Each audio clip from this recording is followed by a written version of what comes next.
Let's say एक कोई height है, ठीक है, लेट्स से ये एक हाइट मैंने मान ली, suppose this is the height, ठीक है, एंड इस हाइट के बाद यहाँ पे लेट्स से ग्राउंड बना देता हूँ मैं, I just create one ground over here, ठीक है, तो ये आपका ग्राउंड हो गया,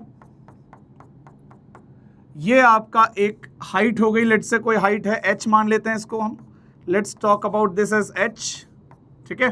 अब यहां से इस टॉप पॉइंट से प्रोजेक्टाइल को फेंका जाएगा, इस टॉप पॉइंट से प्रोजेक्टाइल को फेंका जाएगा लेट्स से किसी स्पीड u से at an angle theta, at an angle theta, किसी स्पीड u से फेंका गया किसी एंगल थीटा पे, ठीक है ना। तो क्या क्या होगा उसके बारे में डिस्कस करते हैं, ठीक है। चलिए एक बार लॉजिक को समझते हैं। पहले ये मैंने एकदम जनरल केस बना दिया, मतलब इसको कई बार लोग दो पार्ट्स में तोड़ के भी पढ़ाते हैं, है ना। वो क्या करेंगे, पहले खाली आपको वो चुन्नू मुन्नू बेसिक चीज़ें बताएंगे, जैसे कि पहले एक पार्टिकल को सीधे फेंकेंगे किसी स्पीड u से, इसके सवाल करवाएंगे, और उसके बाद किसी एंगल से फेंकेंगे, ठीक है ना। मैं डायरेक्टली एक एंगल से फेंक रहा हूं और एक जनरल डिस्कशन करता हूं, उसके बाद इस हॉरिजॉन्टल थ्रो वाले को भी हम देख लेंगे, किसी क्वेश्चन के रूप में इसको समझ लेंगे, ठीक है ना।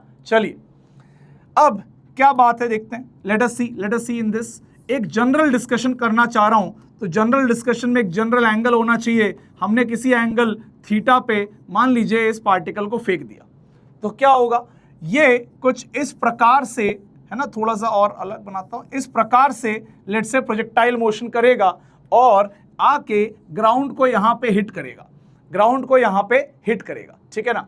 अब कुछ बेसिक बातें इसके अंदर, यानी कि अगर देखा जाए तो इसकी हॉरिजॉन्टल स्पीड अगर निकाली जाए, सो horizontal speed will be u cos theta, ठीक है ना, और वर्टिकल स्पीड जो आएगी इस इंस्टेंट पे that will B u sin theta. अब ये सवाल हम इसको दो पार्ट में तोड़ लेंगे, ठीक है ना, एक वर्टिकल मोशन में, एक हॉरिजॉन्टल मोशन में। यही लॉजिक था पिछले वाले केस के अंदर भी। तो अब यहां पे अगर आप देखिएगा तो हॉरिजॉन्टल वेलोसिटी हमेशा ही क्या रहेगी, u cos थीटा रहेगी। हॉरिजॉन्टल वेलोसिटी हमेशा ही क्या रहेगी, u cos थीटा रहेगी। हॉरिजॉन्टल वेलोसिटी हमेशा u cos theta, horizontal velocity हमेशा u cos थीटा। जो बदलेगा वो होगी वर्टिकल वेलोसिटी, जो कि यहाँ पे क्या होगी, जीरो होगी। यहाँ पे लेट से नीचे आ रहा है तो कुछ नीचे की तरफ होगी, लेट से v क्या होगी हमें नहीं पता, एक रैंडम मैंने v1 बोल दिया। यहाँ पे और नीचे आ गया तो नीचे की ओर रफ्तार बढ़ जाएगी, लेट से v2 हो गई, और यहाँ पे let's call it as v3 हो गई। तो ये वर्टिकल वेलोसिटी जो है, थोड़ा सा डायग्राम मैंने टेढ़ा बना दिया, शायद इसको और सुंदर बनाता हूँ, ये लेट से आपकी v3 हो गई, ठीक है ना। तो इस प्रकार से वर्टिकल वेलोसिटी चेंज होगी, हॉरिजॉन्टल हमेशा सेम रहेगी। अब क्या क्या पूछा जाता था, याद करो क्या क्या पूछा जाता था। तो पहला चीज पूछी जाती थी time of flight, time of flight, ठीक है ना। टाइम ऑफ फ्लाइट निकालने का क्या तरीका है, मैंने आपको बताया था हॉरिजॉन्टल डायरेक्शन कभी भी टाइम ऑफ फ्लाइट में कंट्रीब्यूट नहीं करेगा, क्योंकि हॉरिजॉन्टल खुला मैदान है, जितना आगे जाना है जाओ, कोई मर्जी, कोई फर्क नहीं पड़ता। रोकेगा कौन, वर्टिकल, ग्राउंड रोक लेगा। ऊपर फेंका और ऊपर से वो पलट के नीचे आया धरती पे और धरती इसको रोक लेगी, तो टाइम ऑफ फ्लाइट कौन डिसाइड करेगा, वर्टिकल डायरेक्शन।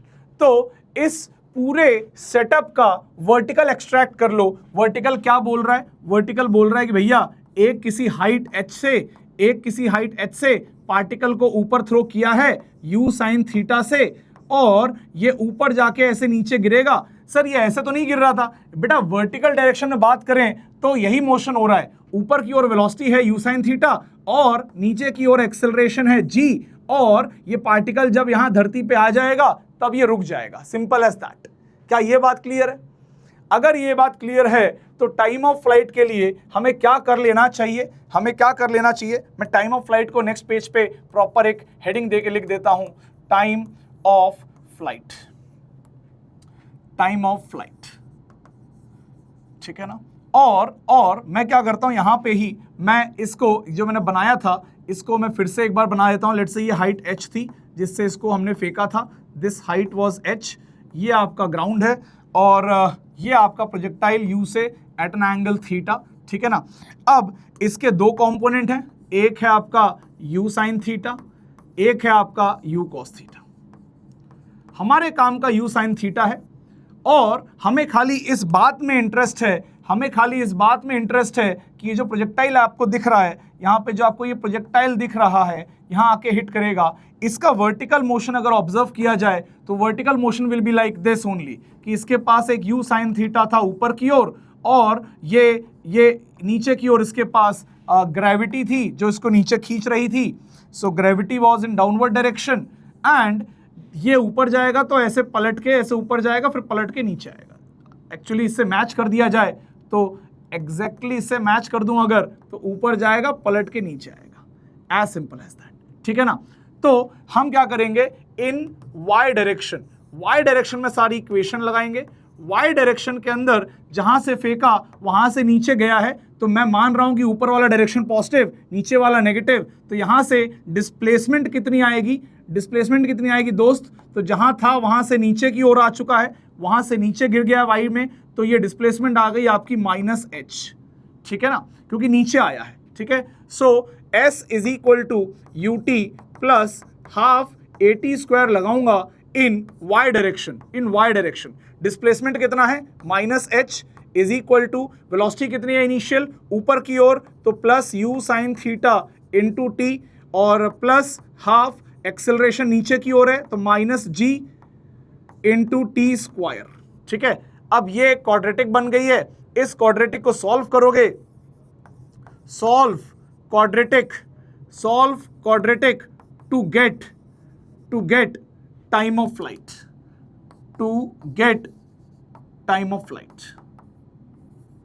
क्या बात क्लियर है?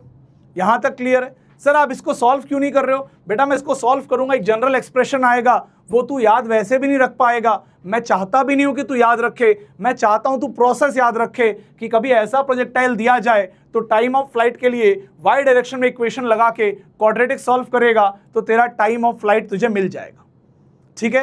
तू चाह रहा है कि मैं सॉल्व कर दूं, अगर तू चाह ही रहा है कि मैं सॉल्व ही कर दूं उसको, कोई बात नहीं, इसको मैं रीअरेंज करके ढंग से लिख लेता हूं। I will write it as gt² minus 2u sine theta into t, क्योंकि 2 मैंने सब में मल्टीप्लाई कर दिया, and minus 2 into h is equal to 0। ये आ गई टाइम में क्वाड्रेटिक। इसको सॉल्व करना है तो हम डायरेक्टली श्रीधराचार्य फॉर्मूला लगाएंगे और टाइम ऑफ फ्लाइट को क्या बोलेंगे, -b, यानी कि 2u साइन थीटा, b कितना है -2u sine theta, plus minus under root of इसका स्क्वायर यानी कि 4u² साइन स्क्वायर थीटा, ठीक है, माइनस 4ac, तो यहां माइनस है तो ये प्लस हो जाएगा, तो plus 4 into g into 2h, so that will become 8gh।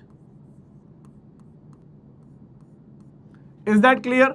Whole divide by 2 times of a यानी कि 2 टाइम्स ऑफ g, ये आ गया तेरा टाइम ऑफ फ्लाइट। सर लेकिन इसके अंदर तो sir 2 time of flight I है, एक प्लस वाली एक माइनस वाली। बेटा गौर से देख, अगर तू माइनस वाली ले लेगा तो टाइम नेगेटिव आ जाएगा, क्योंकि जब अगर ये 8gh यहां नहीं होता, अगर यहां पे बेटा ये 8gh नहीं होता तो इसका अंडर रूट क्या खुलता पता है, 2u साइन थीटा खुलता। तो 8gh है तो that this term overall is greater than this term, तो तू माइनस लेगा तो टाइम नेगेटिव आ जाएगा, तो तुझे प्लस ही लेना पड़ेगा। इसीलिए यहां पे सिर्फ एक एक्सप्रेशन आएगा, that will B only and only plus. अब बता, क्या तू ये फॉर्मूला याद रख सकता है? क्या तू ये फॉर्मूला याद रख पाएगा? नहीं रख पाएगा, तो इसीलिए मैंने कहा कि कोई जरूरत है ही नहीं, ठीक है ना। So no need to solve and remember this formula. You can simply remember the technique of solving. Second चीज जो पूछी जाती है that is range. अब पीछे वाले डायग्राम में चल के देख, रेंज क्या है? What is your range? So this is your range, कि कितना आगे जाके प्रोजेक्टाइल गिरेगा, that is your horizontal range या simply range. अगर रेंज बोला जाए तो बाय डिफॉल्ट हॉरिजॉन्टल है, ठीक है।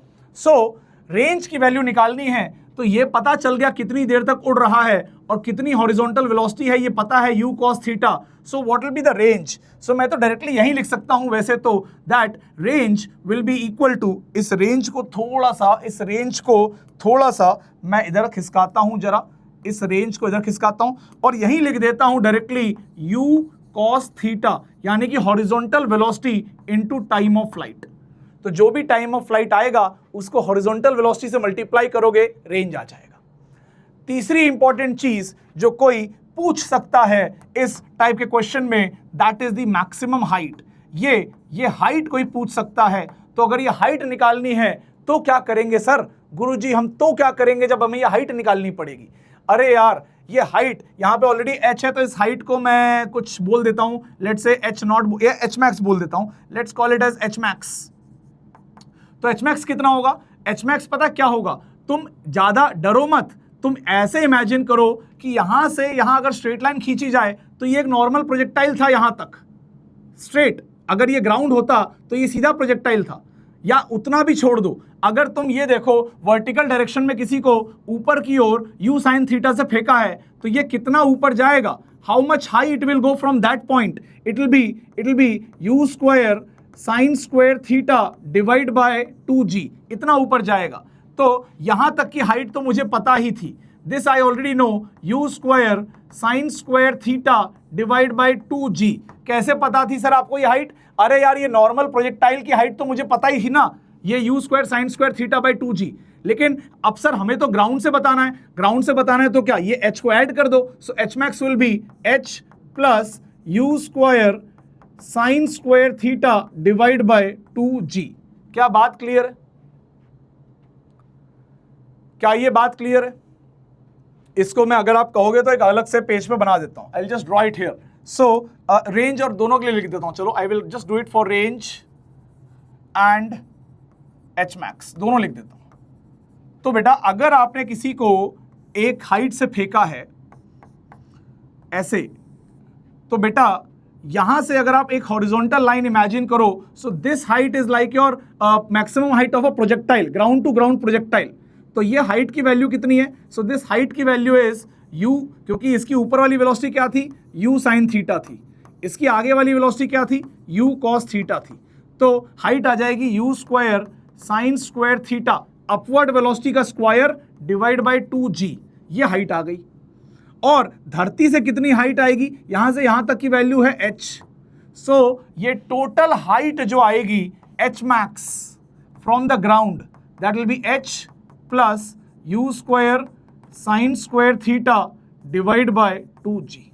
और अगर कोई पूछे कि गुरुजी रेंज बताइए, रेंज ये पूरा हॉरिजॉन्टल डिस्टेंस बता दीजिए, सो range will B horizontal velocity u cos theta into time of flight. ठीक है, तो कोई भी डरने वाली बात नहीं है, एकदम जनरल केस मैंने आपको करके दिखा दिया। ठीक है ना? अब इसके अंदर जो भी पूछे आप हर चीज को हॉरिजॉन्टल मोशन, हॉरिजॉन्टल वाले मोशन को हॉरिजॉन्टल की तरह, वर्टिकल वाले को वर्टिकल की तरह ब्रेक करके आप सारे ही क्वेश्चन सॉल्व कर सकते हैं। ठीक है, एक एग्जांपल मैं और ले लेता हूं, चल तेरे लिए। ठीक है ना, एक एग्जांपल और ले लेता हूं, चल बहुत बढ़िया, एक एग्जांपल और ले लेता हूं, इससे तेरे कॉन्सेप्ट एकदम अभी क्लियर हो जाएंगे, ये कॉन्सेप्ट अभी और अच्छे से क्लियर हो जाएंगे। लेट अस इमेजिन ये एक टावर है, ये लेट से ग्राउंड है, ग्राउंड को और लंबा बना देते हैं, लेट से ये ग्राउंड है और ये हाइट लेट से h दी हुई है, ये हाइट लेट से क्या दी हुई है? h। ध्यान से देख ले भाई, ध्यान से, एकदम ध्यान से देख ले। ठीक है, मान लेते हैं ऊपर ये जहां से भी ये जो भी हाइट है, जो टावर है, यहां से दो प्रोजेक्टाइल फेंके मैंने। एक मैंने फेंका फॉरवर्ड वेलोसिटी u1 से, एक मैंने फेंका फॉरवर्ड वेलोसिटी u2 से। अब देख, दोनों को सिर्फ हॉरिजॉन्टल वेलोसिटी दे दी, वर्टिकल कोई वेलोसिटी दी ही नहीं, तो क्या होगा बता? दिख रहा है कि u1 ज्यादा है, u2 ज्यादा है। पहले तो मेरे को बता टाइम ऑफ फ्लाइट क्या आएगा? टाइम ऑफ फ्लाइट अगर की बात करें तो गुरुजी यहां पे तो वर्टिकल में कोई वेलोसिटी है ही नहीं, so it will be similar as if you are dropping a particle, as if you are dropping a particle, और वो पार्टिकल नीचे आएगा सीधे, तो इसका तो हमें टाइम ऑफ फ्लाइट पता होता है, that is under root of 2h/g। Particle को आपने हॉरिजॉन्टल वेलोसिटी दी, वो तो वेलोसिटी आगे ले जाने का काम करेगी, नीचे लाने के लिए तो कोई वेलोसिटी है ही नहीं, तो it is like a dropping a body, drop करेंगे, कितना टाइम लेगा h नीचे आने में, अंडर रूट 2h/g। क्लियर है? क्या ये बात क्लियर है? इतने देर में ये नीचे आ जाएगा, ठीक है। चलिए, अब दोनों ही केस में टाइम ऑफ फ्लाइट सेम आएगा, ठीक है ना। सो यहां लिख दे रहा हूं same for both, same for both. अब मुझे बताओ, क्या दोनों की रेंज भी सेम आएगी? क्या दोनों की रेंज भी सेम आएगी? क्या लेट्स से ये ऑरेंज वाले की वेलोसिटी कम है तो ये पास गिर जाएगा, और ये पिंक वाले की वेलोसिटी ज्यादा है, मतलब वेलोसिटी कम थी ऑरेंज वाले की तो पास में गिर गया, पिंक वाले की ज्यादा है तो वो ज्यादा दूर गिर जाएगा। क्या ये बात क्लियर है? क्या ये बात क्लियर है?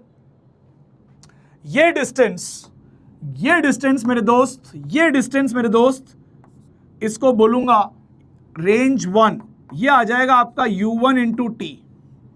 और मेरे दोस्त ये डिस्टेंस, ये पिंक वाला distance, let's call it as r2, that will be u2 into T. अब रही बात वेलोसिटीज की, तो इसकी गिरते समय आगे की ओर क्या वेलोसिटी होगी? तो आगे की वेलोसिटी कोई कभी चेंज कर नहीं सकता, तो ये रहेगी u1। सर नीचे वाली भी तो होगी? हाँ होगी, नीचे वाली भी होगी। तो नीचे वाली क्या होगी भैया? अगर कोई पार्टिकल को ड्रॉप करते हैं तो लोअर मोस्ट पॉइंट पे उसकी वेलोसिटी आती है अंडर रूट ऑफ 2gh। सो दोनों ही केस में नीचे वाली वेलोसिटी हो जाएगी अंडर रूट ऑफ 2gh। और ये पिंक वाले के अंदर भी सेम माहौल बनेगा, ये पिंक वाला जहां गिरेगा उसकी आगे की ओर वेलोसिटी हो जाएगी u2, और नीचे की ओर वेलोसिटी हो जाएगी अंडर रूट ऑफ 2gh। क्या बात समझ में आई? पिंक वाले का नाम पिंकी रख दो, ऑरेंज वाले का नाम, अब बोलूंगा तो विवाद हो जाएगा लेकिन छोड़ो, ठीक है, इसका नाम ऑरेंजी रख दो। तो ऑरेंजी यहां गिरेगा और पिंकी यहां गिरेगा, ठीक है ना। पिंकी की हॉरिजॉन्टल वेलोसिटी अभी भी u2 रहेगी, ऑरेंजी की वेलोसिटी अभी भी u1 रहेगी आगे वाली, नीचे वाली इसकी √2gh, और पिंकी की भी नीचे वाली क्या हो जाएगी √2g।